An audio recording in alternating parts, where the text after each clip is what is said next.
আজকে বহুদিন পরে মাঠে গেলাম। মানে আমাদের গ্রামের বাড়ির পেছনের দিকে এই পরিবেশ।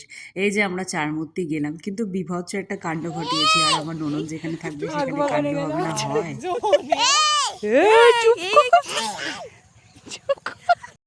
আমাদের ৩ ব্যাটালিয়ন যেখানে থাকবে সেখানে কিছু হবে না, এটা হয়? আমরা মানে ওয়েট করে আছি। ও গেছে আখবাগানে, পাশ দিয়ে প্রচুর লোক যাচ্ছে। ও ভয়ে ভয়ে ভয় না ওর, দেখো কিভাবে আখ নিয়ে হ্যাঁ, আসলো বলো আর আমরা বলো কেমন ওয়েট লাগছে? করছি, পাহারা দিচ্ছি আর কি। নাইস দেখো লাগছে। এই যা মজা হয়েছিল সত্যি, এইটুকুই আমাদের এই যে স্মৃতি। মাঠের এই পরিবেশ বিভৎস ভালো। কি মা?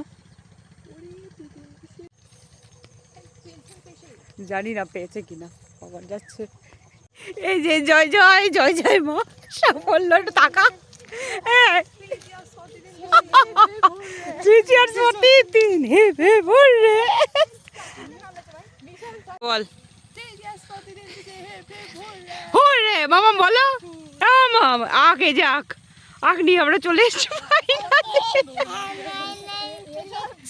তাই আমাদের লাকটা ভীষণ ব্যাড ছিল, আখটা যদিও খারাপ ছিল, কিন্তু ওই যে আনতে পেরেছি এটাই হচ্ছে সব থেকে বড় কথা। খারাপ হোক আর যাই হোক, খেতে পাইনি। চলো এই পড়ন্ত বিকেলে আমাদের এবার বাড়ি যাওয়ার পালা। টাটা, ভালো।